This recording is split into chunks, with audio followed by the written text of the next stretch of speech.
of these opinions that we have and we chat to each other, the players are saying all of the same stuff. Do you know what I got told? What? The players have all had to sign an agreement this year for standards and things that they're doing on and off the pitch. Like, I can't believe there's not more stringent stuff in players' contracts that pertains to, like, not just like the behaviour, like don't be doing drugs and doing whatever, but like if you get asked to put a fucking bib on and go centre half in training, then you put a bib on and you go centre half and you play it like you're Franz Beckenbauer. Like, that should be the requirement, but also there should be the professional pride to do whatever the And our greatest player. Jay here for Stretford Paddock. This is the Paddock Podcast, brought to you by Betfred, United's official sponsors, and also proud sponsors of Stretford Paddock. Joining me, as always, is Mr. Joe Smith. How are we doing? Very well, thank you. That's enough from you, thank you. We've also got Adam McKola. I'm good, thank you. How are you doing? Good You to never see asked me, did you? No, but I'm glad you didn't need asking. You told me anyway. And last, but by no means least, Mr. Stephen Howson. How are we doing? Hi. That's more like it, yeah. Succinct. Loads to talk about. Obviously, we're here in Chicago on the tour. We've already been to New Jersey via New York. We saw the first game against West Ham, Manchester United getting a win. Steve, I'll start with you. I know you've done the review and all that stuff, and we've spoken about the game a lot, but I just want to talk about a little bit more, if you'll indulge me. When you saw the team that was out there, quite a strong team, you saw how United performed. What's your general feeling about the shape of the squad at the minute? Because I know there's still a lot of the transfer window left to go. We've still not seen much from some of the fringe players, the likes of maybe Toby Collier, one or two others. What have you made of what you've seen so far in terms of the squad? Well, before I get into the rest of the squad, on the fringe player things, like we're hearing Ethan Williams is like mad impressive in training, isn't it? So I was hoping to get like a bit of a look at him during the game, which we didn't really get. So it's interesting that Amorim seems to be taking the start of the tour to how we normally see the last game of the tour in terms of like 65-minute subs. Like, that's normal. Like, the move is usually 45, whole new squad, and then it just goes to rat shit in the second half, doesn't it? That's usually what we see on tour. So I thought it was really interesting that first game of the tour, which I know is the second game of pre-season technically, but the first game of the tour, you're in last game of the tour mode. And I think we looked really prepared. It obviously didn't all click. It obviously wasn't the best 11, and I'll get into what I think we are lacking, I think, in the 11 in a sec. But it looked like, from a sharpness point of view, if not like a rhythm point of view, because there was pressing, there was like, physically we looked there, if not like technically we looked there. In terms of what I think we're lacking, I need to see Martinez back in this team. For me, is the number one choice. I think having me personally, I think it's Mazraoui would be the fill-in. I think De Ligt is a lock-in. I think Yoro is a lock-in. I think Yoro. I mean, he could have been texting all the way through the game the other day. It was so easy for him. Yeah. I think those two are locked in, and I think Mazraoui is an incredible utility player to have that can just fill into a number of different positions. I think until Martinez is fully match fit, and actually what a treat that it would be for us to not have to just fling him in the day that he can walk, which is something that we've not really had with him specifically when he's had the numerous injuries that he's had. But just as a general rule, all of the players that we've had over the last 2-3 years, whenever they've been injured, they've had to go straight back into the team. And when I go through all of the team right now, there is backup in every single position. Now, it's not world class, but there is options. Yeah. Like, if you look at the defence, if you go with my first choice defence, which is Martinez, De Ligt and Yoro, you've still got Mazraoui, Heaven, Maguire, at least, and Shaw as backup options. In midfield, even if, I personally don't think there's a natural fit in any of the positions in midfield. If you said Bruno and Ugarte was your first choice, well, you've got Mainu and Casemiro to play in there as well. If you say Ahmad is your first choice right wing back, well, Mazraoui can play there, Dalot can play there. Left wing back, you've got Diego Leon and as well as Dorgu, and then up front, yes, we need a number 9, but at the moment we've got 5 for 6. If you know what I mean, we've got 5 for 3. So if you said Mbumo and Cunha, and right now Højlund is your front 3, your backup 2 until we bring in another striker, and excuse me, and put Højlund down. Bring in a striker. We'll get to that. You don't know about Joshua Zirkzee? Well, we've got Joshua Zirkzee, and we've got that's it, Mason Mount. So like, there is actually depth. And for only having one game a week, like, that's quite a lot of depth. Now, finding the right blend and the right balance amongst them, that's going to be a bit harder. No, I agree. I think we have got options. Like you say, it's not all world class in every single position. Let's not pretend it is, but we have lots even options in the past. We've had to throw in youngsters. We've had to throw in players who are out of form. We've had to throw in players who aren't fully fit. This podcast is sponsored by Betfred, Manchester United's official betting partner, and Stretford Paddock's sponsor as well. There's a link in the description. Go and check them out. They've got odds on all the preseason games and the coming season as well, of course. Don't forget, though, be gamble aware, 18 plus. Mackie, you've been on so many tours over the last sort of, 10 years, whatever. I think 6 out of the last 10. 6 out of the last 10. And this is a weird one because it isn't Amorim's first season. He's already had like 2/3 or 3/4 of a season, but it is his first pre-season, it is his first tour. What have you made of what you've seen, just in terms of like the atmosphere, what we've seen? You've obviously was on the press conference. What have you made of the sort of general feeling around everything? The general feeling, I mean, it's kind of one of, I don't think there's much optimism around. But I think when you do look at the squad, obviously adding on to what Steve said, because I think Steve's spot on. But you look at the squad, and there's been so many pre-seasons over the years where players have just been coming back from international tournaments, or they've been injured, or we've not had them available, or whatever. But you look at this squad, and apart from the 4 players that we know have been left out because they're going to get sold, there's no notable absences in the squad. Lissandro Martinez is the only one that can't play at the moment, but he's there with the squad. And the thought is that he'll be available for around September to come into the team. So in that regard, it's quite positive. You've got everyone available. You've got everyone there. And I keep going into these games now thinking, you know, if we just, Lenny Yoro gets injured last year and you're like, for fuck's, you know, like, I'm just praying that we don't have one of them. But I also found it quite interesting, again, in the friendly, where like that nucleus of the team played like 65, 70 minutes, didn't it? And I know it's the second preseason game because we had the one in Stockholm. But for that early in preseason, you kind of feel like everyone would get 45 minutes and they'd rotate it at half time. So yeah, it's clear there's clearly a nucleus of the squad that I think he's working with and probably has an idea to start the first game of the season. But like you say, because there's 2 players for every position. And even when he spoke about Kobbie Mainoo, he kind of alluded to that, like he needs to fight for this spot, and you know we've got other players that can play there. I think that is positive, but the midfield for me, like there was a moment, I think the goal actually for Jared Bowen, I think it was the goal. It might have just been another passage of play where the ball gets played through the midfield, and then you've got Kobbie Mainoo and Manuel Ugarte just sprinting towards the goal, and it's like I do feel like, regardless of who plays in there at the moment, we are very easy to play through the middle of the midfield like that. And we need, you know, Kobbie and Ugarte or whoever to form some sort of partnership. And like Joe, I thought Joe's question was really good to Manuel Ugarte, like speaking about Kobbie Mainoo and Ugarte and how that's going to work and stuff. Because I think Casemiro's getting older, although he looks fit, doesn't he? He looks ripped. He looks ready to go. Casemiro's getting older. Bruno ideally isn't that deep, although then where do you put him? So I think it could be Ugarte and Mainoo who kind of forged that partnership for us, but I think we need to sign someone. James, before you say, you asked him about the atmosphere there. I think this is the lowest expectation I've ever witnessed on a tour, and I found it really interesting that somebody tried to make a bit of a thing out of like there was a higher attendance at our friendly than there was in a Club World Cup final, which, can I just put it out there, because I don't know if anyone else has done this? No, there wasn't. No, it's worth saying that. The top third, the third tier was half closed. They all left after Bournemouth. Yeah, there was still quite a lot of Everton probably fans. the biggest indictment of Manchester United Football Club I've ever heard in my life. But the fans left after Bournemouth. Bournemouth Everton. There was a serious amount of Everton fans still cutting about inside the stadium. Yeah. Me and Mako was just walking around and sitting in random seats, and there was big swaths of empty seats. We did overhear someone from United talking about there was probably about 50k there, which I think that's even being giddy, if I'm being completely honest with you. But it isn't just that. I went to the Players Hotel with Rio.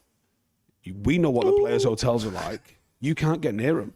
There's like there's a match on. There's that many people there. There was like 12 people outside the stadium, and I was like, "Is this what 15th is?" Like, if you think about the tours I've done, we've come out here and I did the Australia-Singapore one. That was under Ollie or on the back of just winning a couple of trophies, which we've done in the last few years. We obviously had the trophies the last 2 years that we've been out here. We've done stuff with the club where they brought the trophies. Even that, there was a bit of a vibe and an energy around the fact that we had trophies, whereas this one, man, It has been 3 or 4 back-to-back, though, in America, hasn't it? It has. Although this is the first time we've been to Chicago in 10 years. Even still, it doesn't feel like the demand is there for us. It's very interesting. The club really needs to fix up, or we could easily fall off a cliff here. No, you're right, because there is unfortunately there's a lot of Liverpool fans in the States. A few City fans. I don't think there's as many as they make 3. out. Yeah, but you are in danger of getting left behind. 2 more than I thought. Yeah, Joe, just talking about optimism and stuff like that. We spoke to Laurie the other day, Laurie Whitwell from The Athletic, and he was saying that we know, like, Amorim, he made that sort of statement about new signings. There's always a possibility that United might not make the signings we need. When you've seen this squad and you've seen what you've seen from the team, you are the optimist amongst us. Are you worried if we didn't make signings? Are you like looking at, look, we need to bring in some new players? Did he coin the phrase 21 is coming and say it every year? All right. There's optimism. 21 is coming. Delusion, isn't it? You're the delusional one. I'm the optimist. Delulu. So week in, week out, I'm saying things that are positive and trying to be supportive. You're not. But then when someone says how shit Man United, you say 21 is coming. Trying to be supportive. No, you don't do any of that. You're trying to be supportive. I'm trying. Consciously trying. I'm if trying. If you were a supporter, you'd just do it. No, but you You support. don't have to try to support. There's many different Just a ways natural to- thing, right? Well, I mean, clearly it isn't natural because you don't do it. But I do, which is the difference. So, Manchester United, I do think, no, we're not ready. Obviously, we're nowhere near ready. But I'm not thinking about this transfer window. Joe, what if we are? We're not, Steve. I'm not thinking about this but- transfer window as like, let's get everyone in we can to fix things.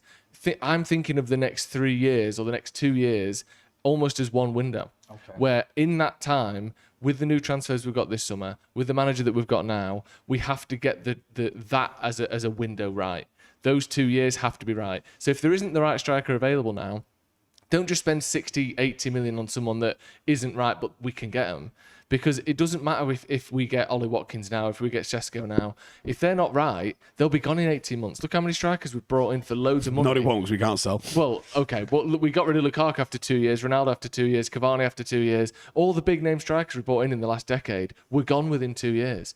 So just getting someone because they're about isn't going to help.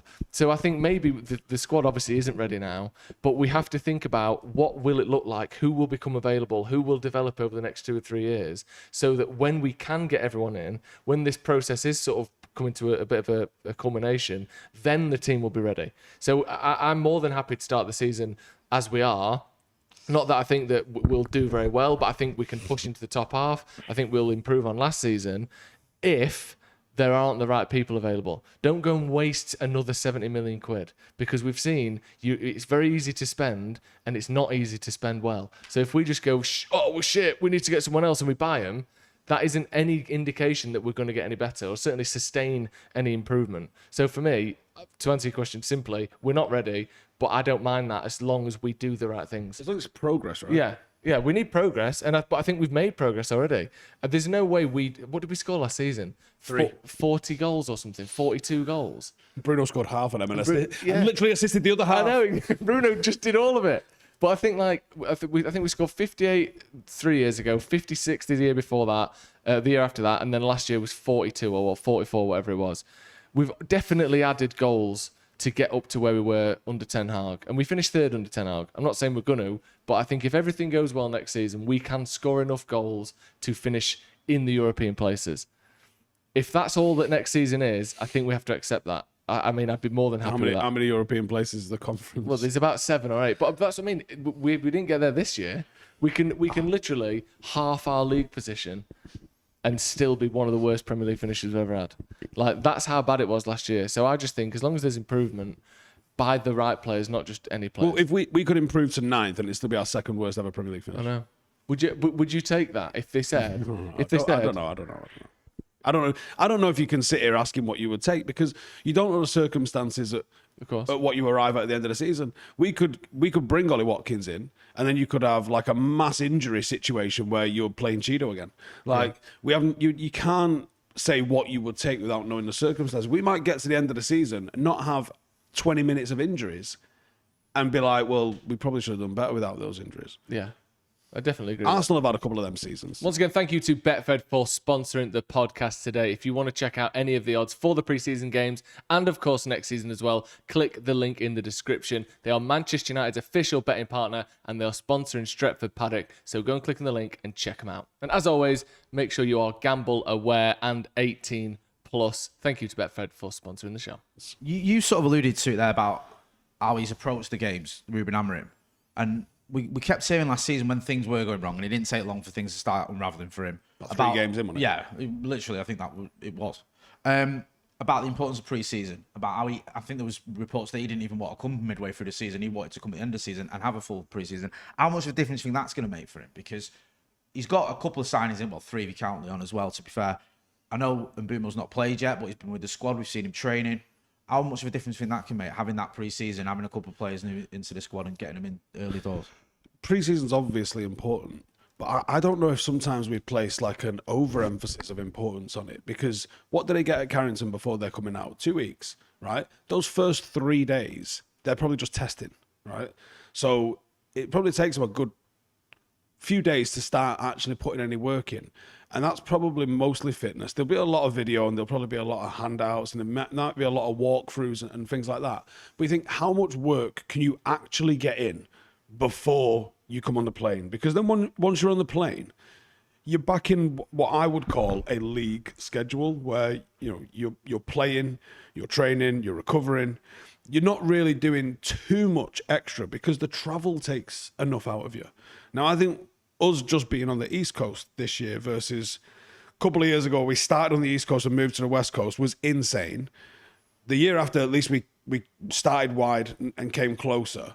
But actually just staying on the East Coast this year, hopefully the lads are sticking to like a fairly early get-up and trying to stick as close as possible to UK times. You just think 2 weeks at Carrington and then the amount of travel and nonsense we've got to do while you're here. How much work, how many sessions can you actually do? Now, there might be some team bonding, there might be a lot of meetings, but how much, you know, on the pitch? But do you not think that the players look a lot better physically? I think more, almost levels. Everyone. Me and Joe were looking at old Thickham's, Luke Shaw, after the game.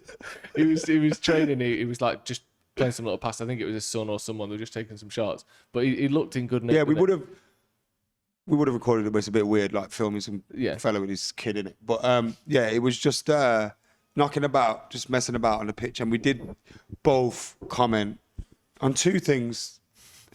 Go on. And one being in particularly that he looked physically very, very good, and I think the other thing was that he thinks Luke Shaw would smack his own ass during coitus.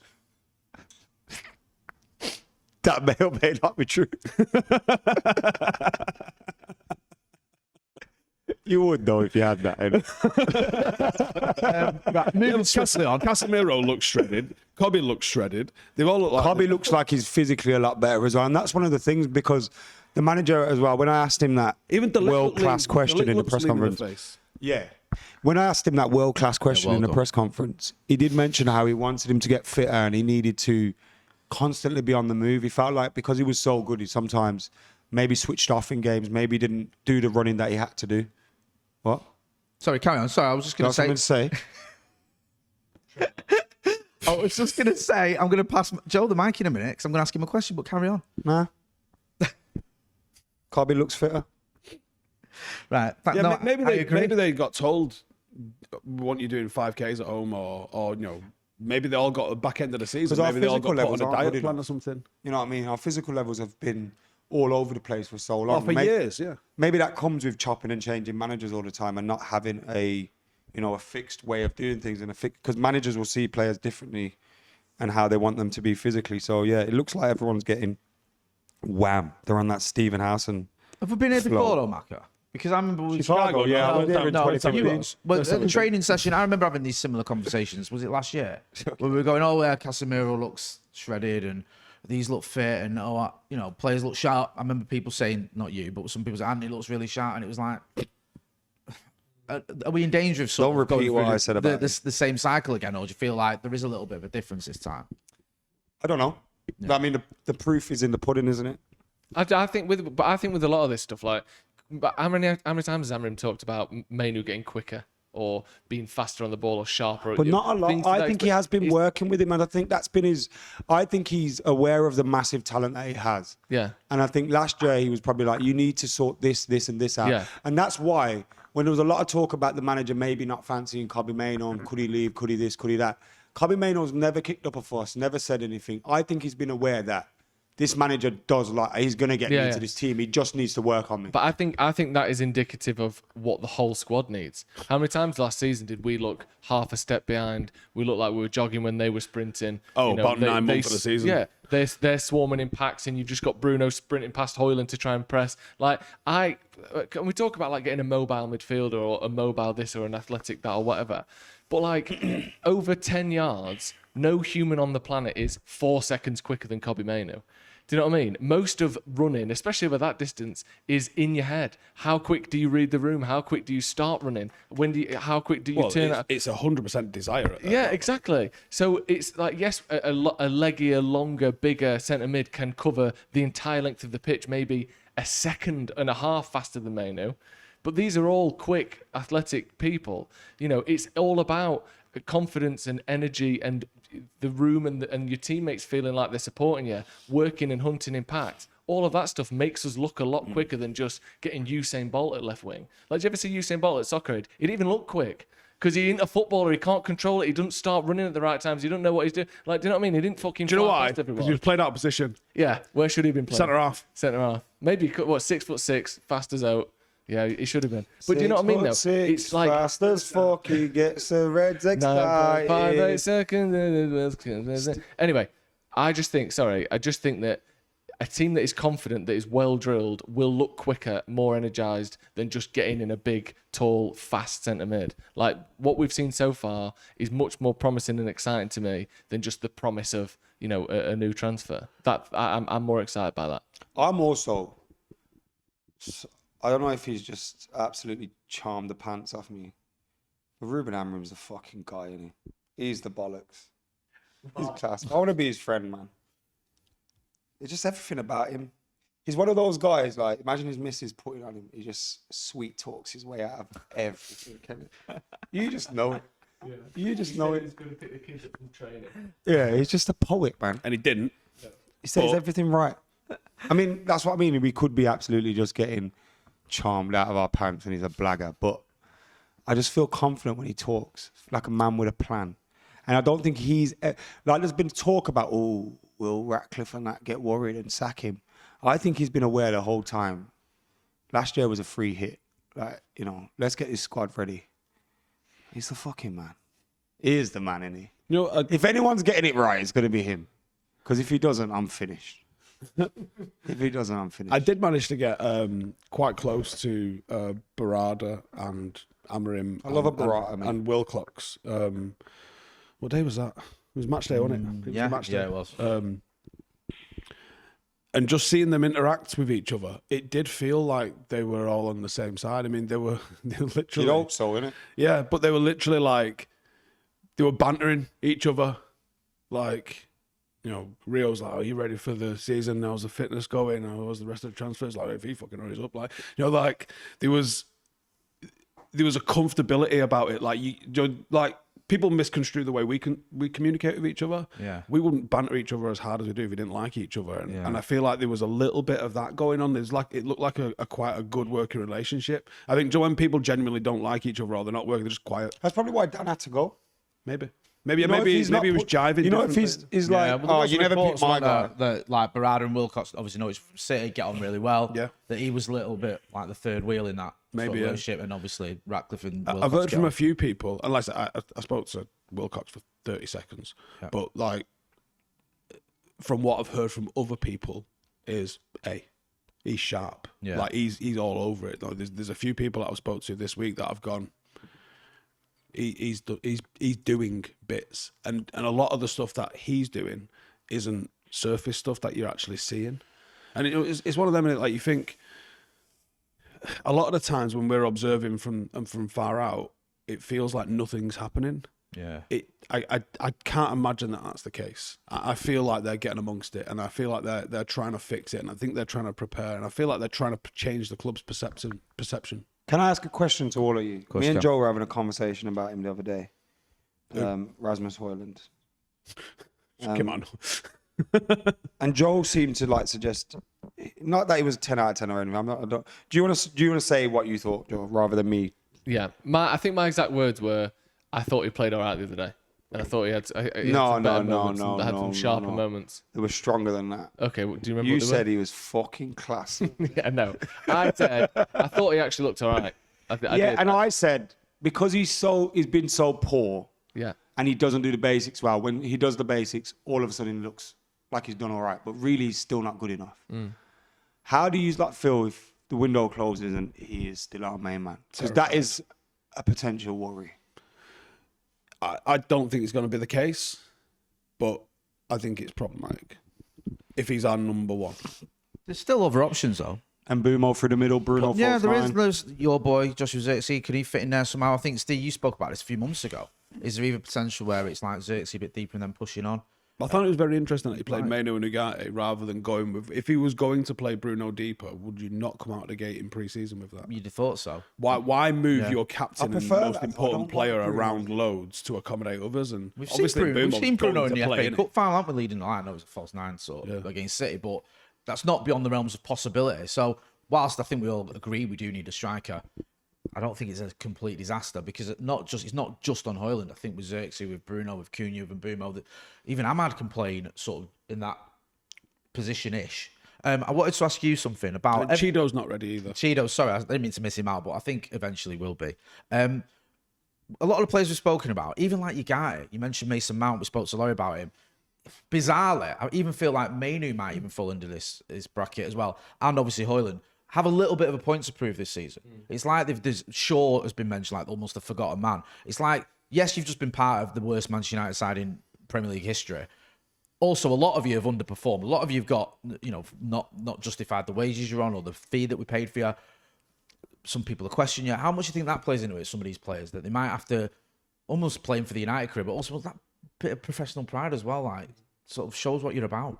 Yeah, they all do. You can't finish other than Bruno. You can't finish 15th and just go same again next season. Like it was embarrassing, and not just embarrassing. Like look across Europe. Other than Juventus getting relegated, I can never remember any of them finishing Chelsea anywhere near where we did. But they're not a Man United team. They've been a moderately big they're team a for team 20 that wins years. trophies, and they're a big team that spend a lot They're of not money. a big team. They're not like Man United, Real Madrid, No, they're not, Barcelona, but they're- Bayern Munich. No one has done this. They haven't. They haven't done this in the scale that Man United. Man United won 20 league titles, and we finished Sevco 15th. got relegated, didn't they? The little cretins. Who did? Sevco. I don't know what that is. Rangers, boy. Oh, well, yeah, but again, that's a different situation. That was financial irregularities. That was Juventus getting, paying money to referees. I'm sorry, yeah, and I'm stuff. just bringing stuff up that's irrelevant. Yeah, which I expect from you, so I'm quite happy you did. But so none of these players can go out there and go, yeah, that was all good. But I do think that it has to come as a collective, and I think that one player going, I'm going to make amends for last season, isn't going to fix things. But I think that if as a team there is a feeling, like you said, Steve, there's a feeling that the guys above Amorim are doing the right things, and maybe not. We all love Wilcox and we know what he's doing day to day, because I don't expect the players to be looking over his shoulder. But if there's a feeling in the club that things are doing a bit better, Adam mentioned Amorim's charisma and what it feels like to sort of be in his presence. I don't know if they've spent so much more time with him now that they might be used to it or even sick of it, but it all happens and it all matters. We all used to think like, oh, what the Glazers are doing has nothing to do with Man United. Just to hear that so often. Ex-players saying it, fans saying it, pundits saying it. They don't care what the owners are doing. They just want to play football. Well, why are we shit all the time then? And why do good players come to Man United and start being shit straight away? It all plays into it. And having that atmosphere of the players enjoying where they work, players thinking that everyone is pulling in the same direction, all of that matters. So if you are going to bring players in and you are going to trust that the new guys know what they're doing, that is such a big difference to going, not sure about him, or why have we spent six... Ratcliffe walked through the door and went, why the fuck do we buy Casemiro? Do you think other players didn't think that? When we went 60 million quid, he's on twice what I'm on, and he's 30. Like, all of these opinions that we have, and we chat to each other, the players are saying all of the same stuff. Do you know what I got told? What? The players have all had to sign an agreement this year for standards. and things that they're doing on and off the pitch. Mostly off the pitch, including but, like, leaking shit to the press. It might be that. Maybe it's in that. But like, if they go to any event, it's in there that you spend time interacting with the fans. Do not walk past fans. There's dress code stuff in there about how they're presented when they're out in public. There's like real severe stuff about lateness and that sort of stuff.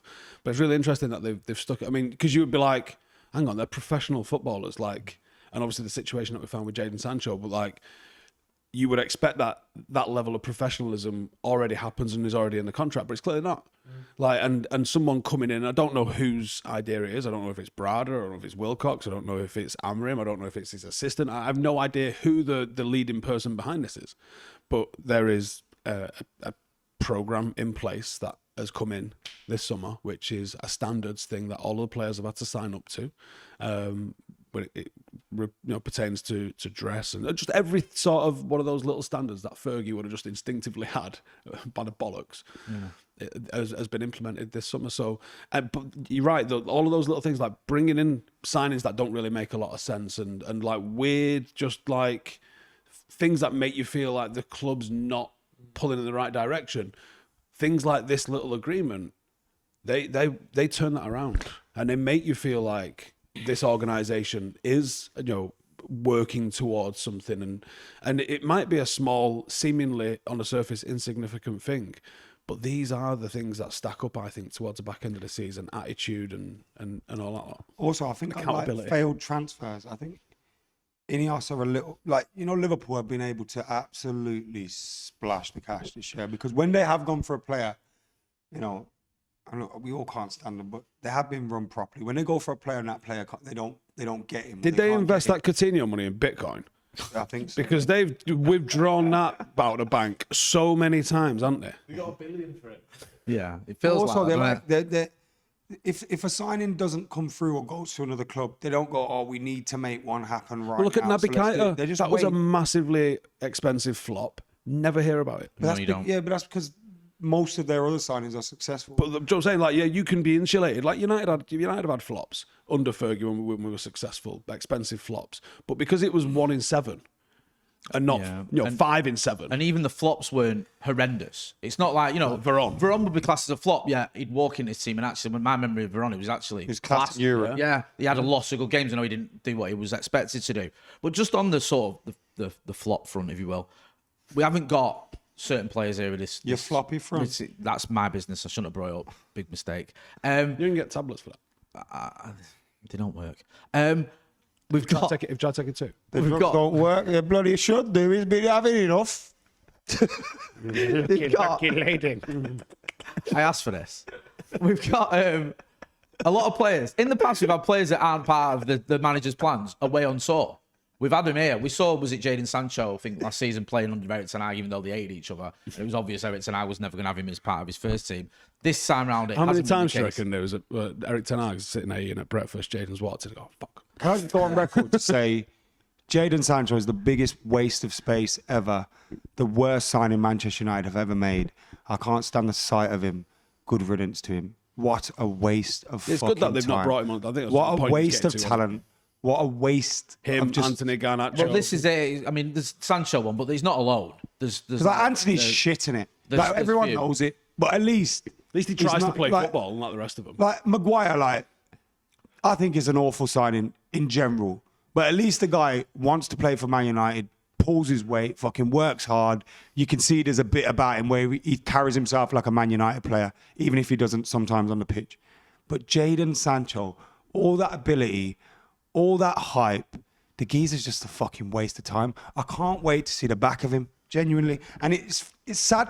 Look how excited we were when we signed him. Look at the numbers he was putting up in Germany. And that's why a bit of me goes, Sesko's probably shit, lads. He scored 15 goals in Germany. And I know you shouldn't get scarred because of previous signings and other signings might have worked, but some of that does make me think like, oh my God. Sancho was good over there. I know Haaland was good over there and it translated, but I just think I've never looked at a player and just thought, you're pathetic.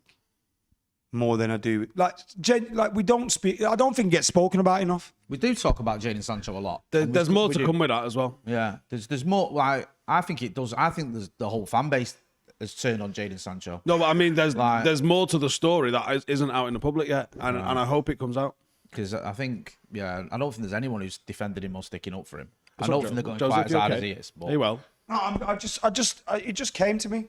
like, I've never known such a waste of fucking time. but you know what? United What needs to a take. prick. United need to take some responsibility. Everything you said, I get. He went to Chelsea. I'm free. He's not Wouldn't good take a enough. pay cut to stay there. What a dickhead. But he's not. He's not You good were enough. free. And we wasted money on him. And it's like, yes, Jadon Sancho has to take responsibility, but so do United. Ollie was on the overlap going, oh, we wanted to play him on the right and he prefers playing on the left. How can you buy a player you don't even know where he wants to play? What the fuck are you doing? We didn't find out where he wanted to play until Jay, we spent 73 million quid on it. this is the That's club mental. that at the time that was happening, sat down with Ashraf Hakimi and asked him if he'd play for his country. Also, we're aware. Well, I'm aware of like them all like in that era under Murta and that. Also, like going up to ex-players and be like, "Do you want to come and have a job?" Yeah. And them going, Something "What job? like- Yeah. Or whatever you want." Yeah. That's Like, dumb. What That's the like, fuck is that? it's like you running a sort. You want a job, pawn Joe? shop. Oh yes, Sam. What job? Do you know what people used to Just say? come in, It's just jobs for pick the your boys. job. It was literally jobs for the boys. Yeah. Oh my God, man. With all that being said, though, that seems to be changing a little bit because you're not just taking on A lot of players it. with you. And how much of it, that's the point I'm getting to. How much of a difference can that make? Because it was a bit of a weird atmosphere when you've got someone like Sancho in the squad as part of your pre-season, when you've got other players in the squad and you think, well, they're only here just so we can try and Can you get imagine rid how of toxic that make training? So you're dishing the bibs out and you go, them. Yeah, that's... Yeah. Well, also, So you can't have him hanging about. wasn't one of the reasons he was left out of the team to start with because he didn't want to play as the sort of away team in the training sessions. Like, he didn't want to be up against the first team. And you think, well, now you're in training when you've got no chance of playing in the first team and you've already got the attitude of, if I'm not starting, I can't be arsed putting the effort in. Like, of course it's going to be an absolute nightmare. But that's what... that's your job, man. Oh, yeah, of course. Like, as a Yeah. professional footballer, if you get told to put this bib on and stand here, Yeah. you do it. Like, I can't wrap my head around the idea that you'll be like, this isn't... Who's that? Jadon, this isn't recreational football. This You didn't isn't just like... run after him as well, you idiot. Yeah, that happened, yeah. You saw a 4-year-old Jadon Sancho and went, this guy is the one. I was going to spell it different. Yeah. But yeah, name him after him. Yeah, like, as your job as a professional footballer, if they say, I want you to just go in net, you go in net. Like, your job is a professional footballer. Like, I can't believe there's not more stringent stuff in players' contracts that pertains to, like, not just, like, the behaviour, like, don't be doing drugs and doing whatever, but, like, if you get asked to put a fucking bib on and go centre half in training, then you put a bib on, you go centre half, and you play it like you're fucking Franz Beckenbauer. Like, that should be the requirement, but also there should be the professional pride to do whatever the fuck that And guy our greatest wants. player of all time, well, arguably Wayne Rooney. He's not our greatest player of all time, is he? But right up there. Well, it's him and a Gallo, obviously, so. Yeah. Mate, he sacrificed. Look, he was so good, yeah. He actually had the right to go, I ain't playing there. I'm playing where I want to play. Yeah, he never did it. Fucking sacrifice He went, himself every listen, time. Cristiano's gonna take all the Won everything. limelight. Can you do his running for him? Yeah, roger that. Mate, and he's got the right to go, what? You want me to play left? I'm fucking the best number 10 in the world. But he didn't. And yet you've got absolute tossers just taking the piss Jason out of the Park. club. Fed up. of it. Jason Park, they'd be like, you're not going to play this week, but then when we do bring you on, we need you to be 10 out of 10 because you're marking Perlo. Or did he just get giddy because I said Jason Park? John Shin's here. You start John bringing up Shin G-Sun, chubbed up in the G-Sun corner. Park, yeah. But you know, like, that's the sort Turn of into the G-Sun Park channel, us. That's the sort of attitude that goes such a long way. Where it's like, look, mate, you're not going to be in the team today, but next week I'm going to bring you into the team and I need you to be sharp, ready, and probably win us the game. Do you need to get? Has anyone got to get? I felt good after getting out of my chest. Do you want to get anything else? I said a similar thing about Jadon Sancho a few months ago about how I thought it was United's worst ever signing. Two things can be true. A, he's a massive disappointment, and B, United messed up hugely by buying a player where they didn't even know where his position was. Well, they bought him. Like, it was A year later or whatever it idiotic. was, they buy Anthony. Yeah. They already have Mason Greenwood there. It was just like it was just a stupidness. shit show. It's like when we Yeah. went through that period of buying a left back every window. Yeah, it was just dumb. But just looking at transfers, like because it is a bit of a weird one. We've had this sort of, Cunha came in early doors. Then we've had the Brian Mbeumo saga that's just dragged on. It feels as though we've spent all the money we've got. Obviously, Rashford's gone to Barcelona. We're not getting any dough in yet. We've still got these players sort of lingering around. How optimistic are you, Steve, in us making a transfer? And is anyone you think United, you look at, you go, that's the player United can get and should be getting? I think we're going to get Ollie Watkins. Why do you think that? I think Villa are trying to poker face it. We know Villa are skint. And they're trying to tell us that one of their players is not for sale. Well, they approached Arsenal in January, didn't they? The only difference now is they've had that big influx of cash for John Duran. Why didn't we get John Duran? Because we couldn't afford him. Yeah. We ain't got 80 he's on million euros loan. lying around in January. Yeah. Oh, you mean after he's been Yeah. to Saudi? Well, yeah, that would have been an option. Yeah, I think we're going to get Ollie Watkins. Are you happy with that?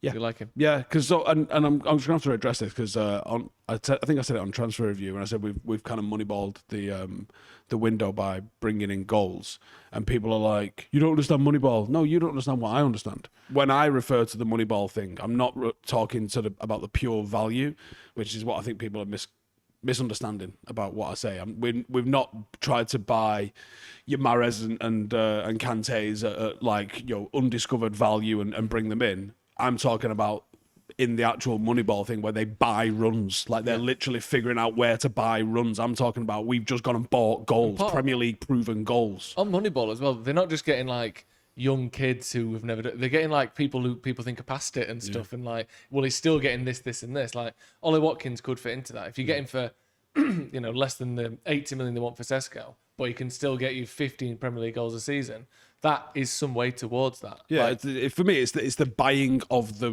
runs, the goals is what I'm talking about. You've almost brought 20 in 3 players, which is that's a really high standard. 20 goals, whether it's pure goals or goals and assist, is a real thing. We talked about we scored 42 goals last season, right? You're not going to just add the goals you've brought. Yeah. That would be 100 goals. That's a title challenge. But what if we've added 40? What if we've doubled the if amount you've added of goals? 40, you're looking. Yeah, what if you've added 30? Even if Yeah. you've added 30, that's a sensational amount. 70 is still like top 5, top 4 maybe. So like, I don't think you're going to have added 1 for 1. But like, what is it, 3 of the top 5 in terms of chance creation or goals or something like that? Like, that's what I'm talking about. We've identified. I mean, I think we did 1 video a week on where's all the goals coming from, Steve? Yeah. Like all last season. It was so fine on your regular show. it's on a like, Tuesday, what's going on, everybody? Well, we can't score goals, Joe. Yeah. So I think when we look at the team this year, if the backups is Mason Mount, Joshua Zirkzee, and Rasmus Højlund, and our front line is 3 fellas that we know can get roughly 20 Premier League goals, I go into this so much more confident. Like, even if we don't sign a midfielder, even if we don't upgrade the goalkeeper, the sheer fact that there's potentially 60 more goals in the front line jumps me up a little bit. With that though, is there not a worry, like I said, about this sort of 2 to 3 year plan, project 20, whatever it's called, 2028, like wanting to win the league? Imagine by me then? pull that off. by the way. Well, let's say we want to, at least we're aiming to. Ollie Watkins will be 32 by then. Is there a chance that we're going to have to buy him for 50, 60 million and then have replaced him by the time we want to start? We had actually pushing Cantona for 4 titles? years. Yeah. It was enough. But that was because we were ready to start winning titles straight away. But sometimes you can just have someone that can get you over the line. We had Yapstam for 3 years. Like, you can't sign every single player thinking they're going to be a 10-year signing for you. Is You there not a can't way sign like everyone thinking that they need, you can allow or need maturity from them. Like, you can sign some players for now. Like I always say about the resale value thing. What's the point in thinking about resale value? If they're good, you're not selling them, and if they're bad, you ain't getting your money's worth anyways. Is there not a way as well? There's not a chance that, like, if you get, let's say it is Watkins, and you get 3 years out of him, that Cheeto in a few years' time might be sort of the player we're hoping Yeah, he could be. Could also- Ollie Watkins helps you get into the Champions League eventually, and you get the money in that you can then bring in a top tier striker who's in their prime. Like, there is a way that Ollie Watkins is like, you remember like Fergie?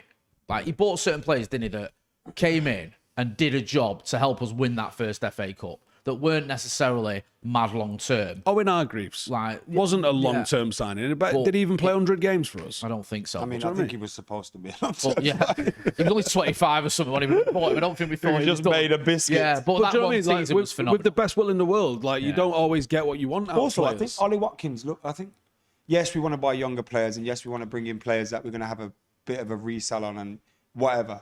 But if he's here for a good 3 years, let's say, and then he becomes a rotation option, what's wrong with that? Yeah, because he can deliver something. Like, and all the people are like, oh, don't sign someone because you've got Cheeto. Like, I don't subscribe to that either. I think you just keep signing players, and the cream rises to the top. Yeah. You know, you just keep signing players. You keep the pressure on everybody, and if you're good enough, you will play. I always believe that. I think you get 2 free players in for every single position, and the cream does eventually rise. That's to why the I'm not top. concerned about Kobe Mano. No, I mean, I was concerned enough to ask a question about it, but I mean, you asked the I could question think about the Kobe club Mano. wanting He's to sell so him. That's the only fucking thing good. that concerned me, is because of the cash-strapped nature of the club and the fact that he's pure profit because he's an academy player. If someone came in with an offer, I don't know if they'd be able to resist it. I'd do some horrible things if that happened. Yeah, I can't. I don't even want to entertain the idea. I'm sick of talking about Kobe Mano leaving Manchester United. It's not happening. With all that being said, then give us your Wally of the week, Steve. My Wally of the week. Hang on. Oh, I've had a good week, you know. What day are we on? This isn't very Steve, though, is it? You know what? Where we asked you to be negative and you go, I just can't. I've had a dead good week. Oh, no? No, I'm not going to do a Wally of the week. I'm going to Jadon say Sancho. I'm going to say shout Silly out to my prick. man Cody that hosted me in Alabama last week, and I'm going to say I had a dead good week. So I'm not doing a Wally of the week. Steve. I'm Joe, doing who's your Wally of the week, man? My Wally of the week, Stephen Howson. Being all zen. It's not the guy that I love. Mine's whoever wore that Liverpool shirt to the United game that you were showing me. I hate people Is like it now like this? Yeah. Like we don't know it's a Liverpool shirt, you dickhead. It was Everton versus Bournemouth and then United versus West Ham. And you showed up in a fucking Liverpool shirt. Have some shame. At least he knew, because Yeah, he was the covered whole up crowd at least. stood up and he's sitting there like, fuck. What you doing? Also, it's like it's so like he wants a beer thrown in his head. Yeah. He wants that little bit of Oh no. All them dicks. Arsenal Fan TV that did the Jokeres announcement fucking video. hell. 12 bottles You of lot bleach, please. all take Wally of the week as Yeah. usual. I mean, they've been Wallies of the week. They're Wallies of ever. About 10 forever. years deep. That was 10 year forever reigning Wallies. champion Wally of the week. that was crazy. That It's Jadon Sancho though. It's James Sancho every week. what a club. What a club. Is D actually yours, Jay? No, he's redeemed himself because he's picked with Arsenal fan him, and that's an elite pick. There's a tapping, isn't Yeah, it? that is a tapping, but I'll give him that. I didn't know about this Liverpool thing. That is a good shout. I don't know. Do you know what? I'm actually struggling. Who was yours? Yours was Jadon Sancho. Meanwhile, I'm trying to say something really nice about one of our viewers that's hosted me out. And, Well, he didn't and, host and I us got, three, so and I got who shut down. cares? Do you know what it is, right?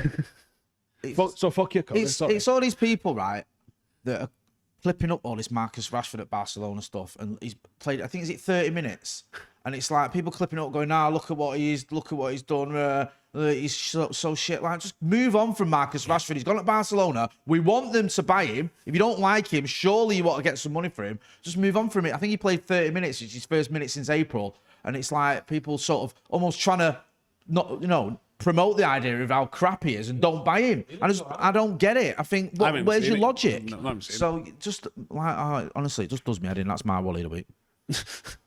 The internet. Just the internet, Jay. Who's your wallet? Well, mine was the Liverpool, Joe. the Liverpool shirt wearer. Good one. I think that's all fair enough. I think we've done a good job here. Yeah, I agree. Or anyone who decided to tell everyone that there was 82,000 in the stadium, no, because no, there wasn't. And there were just people. These people were replying to me because I replied to one of the things online that no, it wasn't, and they were like, "Yeah, it was." All right, yeah, it was. All right, fine. No, that settles that. That's you told. Hey, like It is my photo from the game Like you were where there, all the empty taking seats are. photos of it, and also walking around the stadium with him. Macca, thank you as always. Jadon Sancho was mine. Yeah, I wish you'd stop sitting on the fence with Jadon Sancho. Man. I'm fed Tell up, us Jay. Why was you what with you Jadon really Sancho? think about him. It's just so fucking disappointing. Like, honestly, right, So right. disappointed, man. What a waste of time that geezer is. Just sort your life out, man. I know. We're all disappointed. I'm gonna play PlayStation. Dick. So anyway, Macca's Wally of the Week is Anthony. Big thank you to Adam McKola. A big Oh, no, Wally of the Week is John Shin for getting absolutely slapped 7-0 by me. Oh, yeah. Do you know what? On FIFA, on EA 25, which I haven't ever played, by the way. I haven't played since like FIFA 20. I tried to make John feel better. I was Celtic, really good at it. up the Celtic, 7-0. John Shin, pathetic. You lost 7-0 to Celtic. Honestly, Celtic you lost 7-0 to a middle-aged brummie. Pathetic, John. Honestly. So John Shin's here. Nerd. Thank you to McKola. Thanks to John Shin for being off camera and getting trolled. Big thank you to Joe Smith. And thank you, as always, to Stephen Howson. And a big thank you as well to Betfred for sponsoring this podcast. Go and check out the link in the description. Be gamble aware 18 plus. You know who we don't thank? Go on. Jadon Sancho. Right. So big thank you to Adam McKola. Big thank you to Joe Smith. Big thank you to Stephen Howson. Big thank you as well to Betfred for sponsoring this podcast. There is a link in the description. Be gamble aware. Hey, Jay, 18 plus. thank you to you. Thank you. Big thank you to you, Jay. Thank you, lads. I've appreciated it. We've had to share a microphone today. Love you, Jay. Yeah, I love you too, bro. Love you, Joe. Yeah. It's been, but Love you, told Joe. you, Don, and we're enjoying it Love here you. in the States. Love you, Steve. Love you. All right, let's not get too fucking soppy. I know this has been the Paddock podcast. I just don't recognise any of you anymore. Don't forget to hit like, share, and subscribe. And thanks for watching.